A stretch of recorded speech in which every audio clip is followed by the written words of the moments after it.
सर्दियों में हम सबको सुस्ती, ठंड और मच्छर बहुत परेशान कर देते हैं।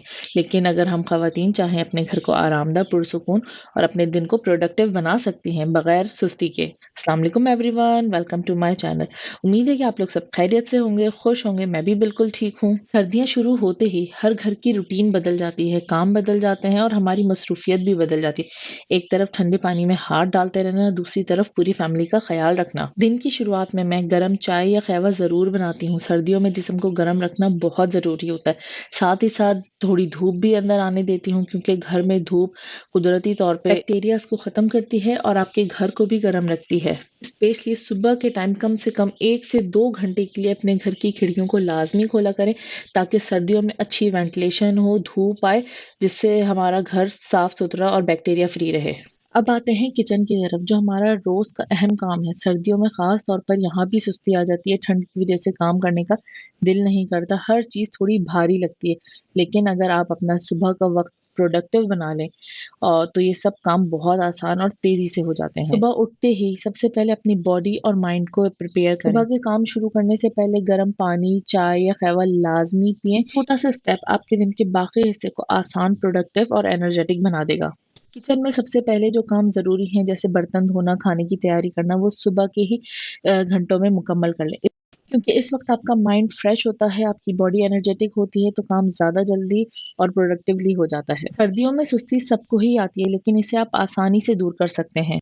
सबसे पहला तरीका तो ये है कि सर्दियों में आप थोड़ी देर धूप में बैठ जाएं, चाहे तो वॉक कर लें या चाहे तो 5 से 10 मिनट धूप में बैठ के सिर्फ रिलैक्स कर लें, या हाथों पैरों पे मसाज कर लें। इससे आपका ब्लड सर्कुलेशन भी बेहतर हो जाएगा। ये आपको रिलैक्स और फोकस रखने में बहुत हेल्प करेगा। काम के दौरान छोटे छोटे ब्रेक लाजमी लें, पानी पिए, हाइड्रेट रहें। अक्सर सर्दियों में हमें प्यास नहीं लगती या पानी पीने का दिल नहीं करता, लेकिन अगर हम पानी कम पिए तो बॉडी डिहाइड्रेट हो जाती है, और जिसकी वजह से हम डलनेस और सुस्ती फील करते हैं, स्किन ड्राई होने लगती है, रिंकल्स आने लगते हैं। तो सर्दियों में लाजमी पानी पीते रहें और बॉडी को हाइड्रेट रखें। सर्दियों में एक चीज़ मैं हमेशा इस्तेमाल करती हूँ, खुद भी पीती हूँ, बच्चों को भी देती हूँ। दिन में कम से कम एक बार सुबह या फिर रात को अदरक, अजवाइन और लौंग को ज़रूर इस्तेमाल करती हूँ, क्योंकि हम खवातीन को सारा दिन पानी में हाथ डालना होता है, कपड़े धोना, बर्तन धोना, घर के दूसरे काम। तो ठंडी बॉडी में बहुत जल्दी बैठ जाती है और नज़ला ज़ुकाम भी फ़ौरन बढ़ जाता है। अदरक और अजवाइन दोनों ही बॉडी को अंदर से गर्म रखते हैं और सर्दी में जिस्म को ठहरने नहीं देते। साथ ही साथ ये कहवा या पानी ये मैं अपने बर्ड्स को भी देती हूँ। उनके लिए मैं इसे थोड़ा सा डाइल्यूट कर लेती हूँ।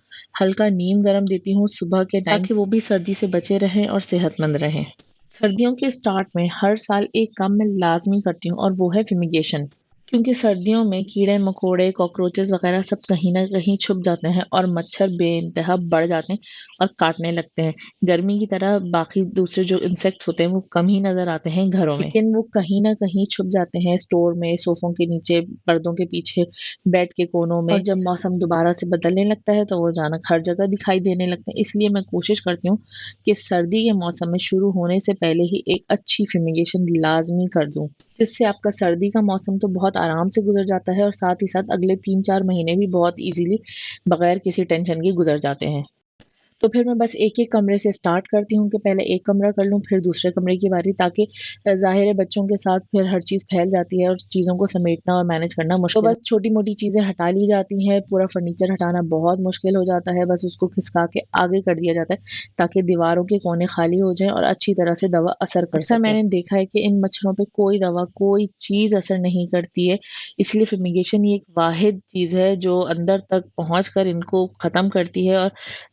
और ये बहुत ज़रूरी है, क्योंकि आजकल डेंगू, मलेरिया इतना ज़्यादा फैला हुआ है, हर दूसरा बच्चा, हर दूसरा बड़ा इंसान बीमार है। और फिर साथ ही साथ मैं मैट्रेसेस, कंफर्टर वगैरह को अच्छी तरह से धूप भी लगा लेती हूँ, ताकि बैक्टीरियाज वगैरह जो भी हों वो ख़त्म हो जाए और मैट्रेसेस वगैरह फ्रेश हो जाएं। इस तरह से आपके मैट्रेसेस वगैरह बिल्कुल स्मेल से पाक हो जाते हैं, किसी किस्म की उनके अंदर स्मेल नहीं आती धूप लगने से। मैं जो ये मेडिसिन यूज़ कर रही हूँ फिमिगेशन के लिए, ये बहुत स्ट्रॉन्ग होती है, इसलिए हमेशा इसकी एहतियात बहुत ज़रूरी है।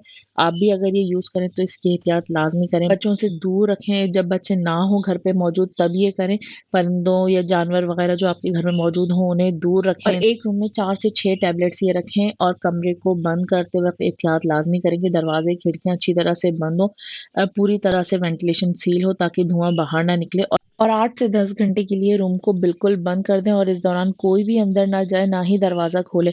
ताकि मेडिसिन अपना काम आराम से करती रहे, हर कोने तक पहुंचे और कीड़े मकोड़ों को खत्म कर दे। मेडिसिन का यूज करते वक्त लाजमी ग्लव्स और मास्क का इस्तेमाल करें। घर को डेली बेसिस पर आहिस्ता आहिस्ता डीक्लटर करना बहुत जरूरी होता है। जब आपके घर में गैर जरूरी सामान जमा होने लगता है तो मच्छरों को, कीड़े मकोड़ों को छुपने के लिए भी जगह आसानी से मिल जाती है। और यहाँ मैंने 2 दिन से लॉन्ड्री नहीं करी थी, फिमिगेशन करनी थी, इस वजह से सारा घर फैला हुआ था। तो यहाँ लॉन्ड्री का अंबार लग चुका था, तो मैंने कहा आज तो हर हाल में लॉन्ड्री करनी है, क्योंकि अगर मैंने आज नहीं करी तो कल तो इससे भी ज्यादा डबल हो जाएंगे कपड़े। और सर्दियों के मौसम में अगर कपड़ों को धूप ना लगे तो जो है ना, कपड़ों में हल्की सी नमी या कभी कभी कोई स्मेल सी भी रह जाती है। तो मेरी कोशिश यही होती है कि सुबह सुबह कपड़े धो के उनको सुखा लिया जाए, ताकि उनमें उन्हें अच्छी सी धूप लग जाए, किसी किस्म की कोई स्मेल या नमी बाकी ना रहे। और सर्दियों के मौसम में तो ऐसा लगता है कि बस हर जगह कपड़े ही कपड़े नजर आ रहे हैं। अगर इन्हें टाइम पर समेटा ना जाए ना तो पूरे घर में ही कपड़े बिखर जाते हैं। बच्चों के jacket, sweater, shawls, comforter, blankets वगैरह हर जगह नजर आते हैं। और फिर जब कंफर्टर ब्लैंकेट जगह जगह नजर आएंगे तो हमें सुस्ती और नींद तो सवार होगी ही। तो ये सबसे ज्यादा जरूरी काम होता है कि कपड़े जगह पर हो जाएं और आपका बिस्तर, ब्लैंकेट्स वगैरह सब समेटे हुए अपनी जगहों पे रखा जाए। इससे आपको सुस्ती नहीं आएगी। और यहाँ मैं आपके साथ एक बहुत ही आसान सिंपल सी रेसिपी शेयर करने वाली हूँ, क्योंकि सर्दियों में हमें मीठे की बहुत ज्यादा क्रेविंग होती है और गरम गरम हो तो बहुत ही मजा आ जाता है। और बच्चों को भी बहुत पसंद आती है, 10 मिनट में बहुत ही क्विक बन जाती है। इसके लिए आपके पास जो भी ड्राई फ्रूट्स अवेलेबल हों या जो भी आप पसंद करते हो, आपके बच्चे पसंद करते हो, वो ले लें। थोड़े से उन्हें काट लें, मोटा मोटा काट लें, क्योंकि बच्चे जो है ना ड्राई फ्रूट्स खाने में बड़ा तंग करते हैं। इस तरह से वो आसानी से ड्राई फ्रूट्स मीठे में खा लेते हैं। और जो भी आपके पास ड्राई फ्रूट मौजूद हैं उन्हें जो है ना देसी घी या ऑयल, जो भी आप प्रेफर करती हैं, उसमें हल्के हल्के गोल्डन ब्राउन कर लें। किशमिश सबसे एंड में डालिएगा अगर आप डाल रही हैं तो, क्योंकि वो बहुत ही जल्दी हो जाती है और काली हो जाती है, फिर उसका टेस्ट बहुत ही ज्यादा खराब आता है। और बस यहाँ मैंने हल्का हल्का ड्राई फ्रूट्स को गोल्डन ब्राउन कर लिया है। उसके बाद मैं इन्हें निकाल कर साइड पे रख दूंगी। फिर मैंने एक पैकेट रोस्टेड सेवइयां ले लिए हैं, उसे मैंने अच्छी तरह से तोड़ लिया है, क्योंकि ये काफ़ी लंबी लंबी होती है। तो मैंने अच्छी तरह से चूरा कर लिया है, ताकि खाने में और इसे हैंडल करने में आसानी हो। क्योंकि ये पहले से ही रोस्टेड है तो मैं ज़्यादा नहीं भूनूंगी इन्हें, हल्का सा ब्राउन करेंगे बस। और फिर इसमें अपने टेस्ट के अकॉर्डिंग शक्कर डालेंगे। वैसे तो इसमें एक पैकेट में आधा कप जो है ना शक्कर काफ़ी रहती है, लेकिन आप अपने टेस्ट के अकॉर्डिंग डाल सकती हैं। और जल्दी जल्दी चम्मच चलाना है, वरना ये बहुत ही जल्दी चिपक जाती हैं, नीचे से लगना शुरू हो जाती हैं। और जब इसमें शक्कर डिज़ोल्व होने लगे तो थोड़ा सा दूध डाल दें, ताकि अच्छी तरह से ये शक्कर जो है घुल जाए। और चमचा चलाते रहें, जब आपको देखें कि शक्कर अच्छी तरह से घुलने लगी है, सेवइयां नरम हो रही हैं, तो इसमें जो है ना ड्राई फ्रूट्स भी ऐड कर दें। फिर चमचा चलाएं और हल्का सा दूध डालकर इसको ढक्कन लगा के रख दें।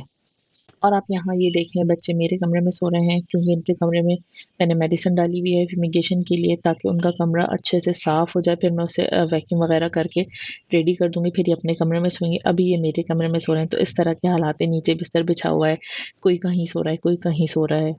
और चलें जी, अब चलते हैं किचन में, क्योंकि अब तक सेवियां दम हो चुकी होंगी। और ये देखें, सेवियां बिल्कुल बहुत अच्छे से दम हो चुकी हैं, बिल्कुल सॉफ्ट हो चुकी हैं, कोई सख्त नहीं है इसमें।